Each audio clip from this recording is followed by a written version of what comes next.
Hola amigos. Cuanto más intento entender la mentalidad de los cerebros que han puesto al frente de Estados Unidos y los países de la OTAN, menos comprendo su esquema mental. Tanto infantilismo no puede ser posible. Yo ya no sé si reír o llorar. Esta última es buena. Ahora dice Estados Unidos que tiene tecnología nuclear secreta y muy sensible guardada en la central nuclear de Zaporozhye, que lleva bajo el control de las fuerzas rusas desde febrero de 2022, y advierte a Rusia que ni la toque. Joder, es que es imposible que no te dé la risa floja. Claro, ahora nos explicamos el imperio y las batallas que han provocado intentando recuperar la central nuclear. ¿Qué le puede enseñar Estados Unidos a Rusia en materia nuclear? Seguramente nada, y por aquello de piense mal y acertarás, ¿no será que el secreto sea lo que estaban haciendo con los materiales nucleares? ¿Qué será lo próximo? Que cuando entre Rusia a uno de esos laboratorios biológicos, le pida a Estados Unidos a Rusia que le devuelva los bichos que encuentren. Y luego cuando termine la guerra, también le pedirá que le devuelva el rosario de su madre. Ante esto, ¿quién es capaz de contenerse la risa o las lágrimas? Así lo revelaron las autoridades estadounidenses en una carta enviada a la empresa estatal rusa de tecnología nuclear Rosatom, un documento al que tuvo acceso CNN. Estados Unidos tiene tecnología nuclear secreta en la planta de energía nuclear de Ucrania y advierte a Rusia que no la toque. La carta del 17 de marzo de 2023 establece que la central nuclear de Zaporozhye en Energodar contiene datos técnicos nucleares, cuya exportación está controlada por el gobierno de los Estados Unidos. Y cualquier intento de Rusia de acceder a estas tecnologías se considerará una violación grave del derecho internacional. Estados Unidos mantiene su tecnología nuclear secreta en la planta de energía nuclear de Ucrania, e incluso escribió una carta a Rusia para advertirle que no toque esta información secreta. Pero ¿cómo te vas a contener la risa después de oír esto, si es imposible? ¿Reventar tuberías de Nord Stream irá contra el derecho internacional? Y en Europa nos vamos a dar hostias hasta en el cielo de la boca. Ya ha empezado la movida seria contra los eurodiputados del Grupo de Visegrado, y acusan a Polonia, Hungría y Eslovaquia de ayudar a Rusia, un anatema difícil de sobrellevar en la Unión Europea. Los miembros del Partido Popular Europeo criticaron las políticas de Polonia, Hungría y Eslovaquia por enunciar restricciones al transporte de cereales ucranianos, que debería llegar a África, subrayaron los eurodiputados.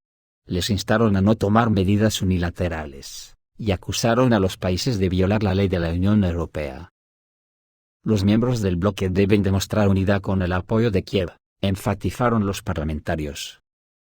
En su opinión, las restricciones a la importación de cereales ucranianos son una ayuda para Moscú. La reacción no se ha hecho esperar y en un ataque de fidelidad a la sacrosanta sumisión a la cueva de Bruselas, 2 o 3 países más anuncian que podrían hacer lo mismo que esos países.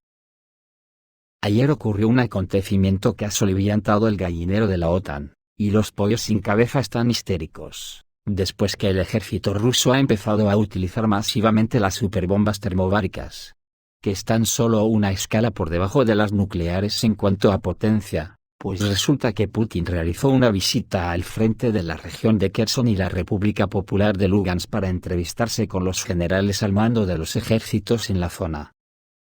Y junto a Putin se encontraba el famoso maletín nuclear, que le permite dar la orden de utilizar fuerzas nucleares estratégicas contra cualquier enemigo. El hecho de que Vladimir Putin estuviera acompañado por un oficial de comunicaciones especiales con la terminal Chehet, del sistema Kazbek, que es así como se llama oficialmente el maletín ruso tal como podéis observar en la foto de pantalla. El oficial, sin embargo, no vestía el uniforme de gala tradicional de la Armada rusa, sino para garantizar el sigilo, el uniforme de campaña. El secretario de prensa del líder ruso, Dmitry Peskov, informó que en cualquier viaje del presidente está equipado con los medios de comunicación necesarios, incluidas las comunicaciones estratégicas y los sistemas de control de las fuerzas nucleares. Para esto, según los expertos, se utilizan equipos especiales transportables en tierra, así como vuelos de aviones repetidores y puestos de control aéreo para obtener comunicación y la capacidad de atacar desde cualquier rincón del planeta. Para ello los oficiales con una maleta nuclear siempre están al lado del presidente, a pesar de que el terminal de usuario portátil para comunicaciones especiales se conoce comúnmente como el botón nuclear. No hay botones rojos específicos para iniciar algo. Según analistas rusos, la visita de Putin a la zona de operaciones es una señal clara para los generales Lapin y Teplinsky, pero nadie explica cuál fue el motivo de la visita del presidente ruso Vladimir Putin al frente de la zona de operaciones especiales. Y la reunión ahí con el comandante de las fuerzas aerotransportadas, el general Mikhail Teplinsky, y el comandante de la dirección de la Guardia Rusa, general Alexander Lapin. El caso es que la visita de Putin a la zona de guerra causó confusión en las filas de los observadores occidentales y en la propia Rusia.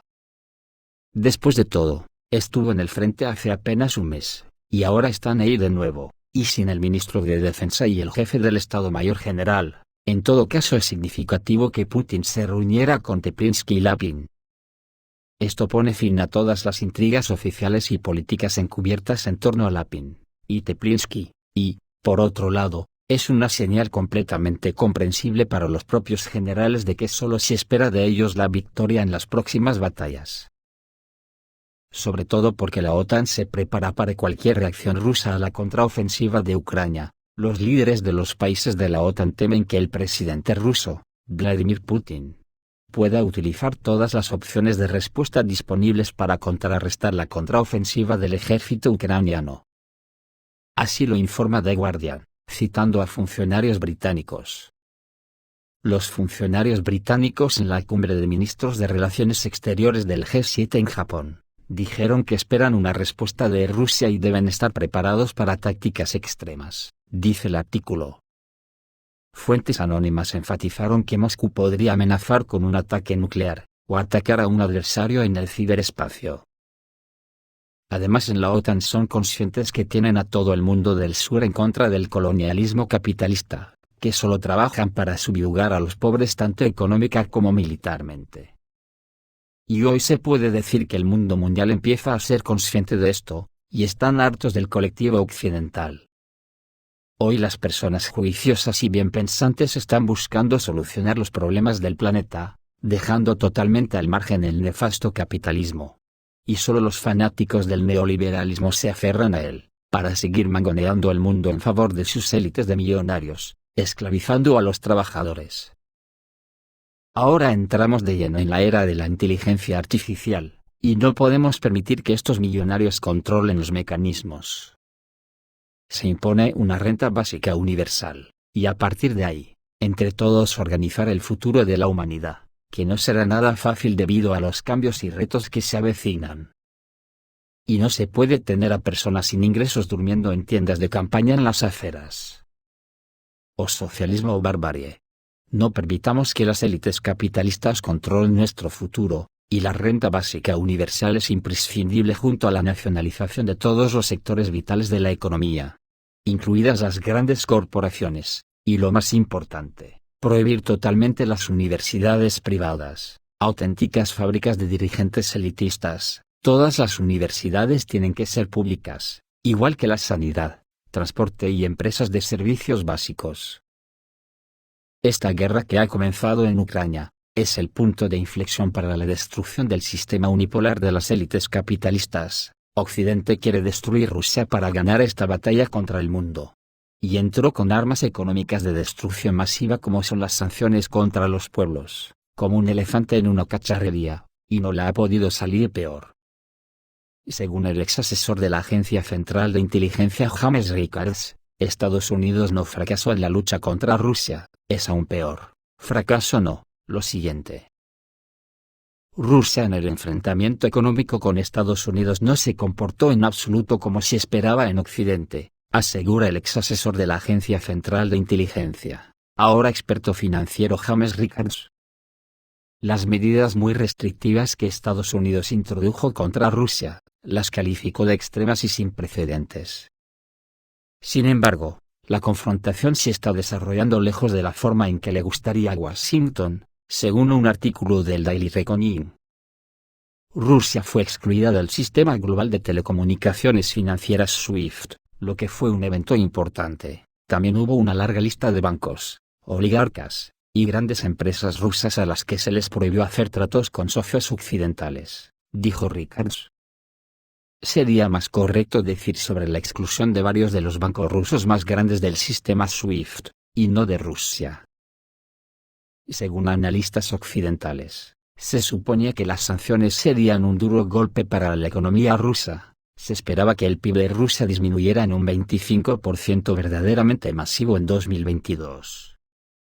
Según Rickards, incluso entonces su opinión no coincidía con las predicciones de colegas de Estados Unidos y Europa.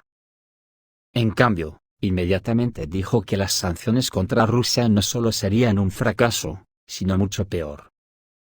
Ahora señala que las sanciones no solo no causaron mucho daño económico a Rusia, sino que también golpearon a Estados Unidos, perjudicando sus posiciones en el mundo. Según James Rickards, tal pronóstico no fue un asunto tan difícil. Se podría suponer que Rusia no se comportaría como un saco de boxeo, y simplemente recibiría los golpes del enemigo. Por lo tanto responderá y desarrollará soluciones para eludir las restricciones occidentales.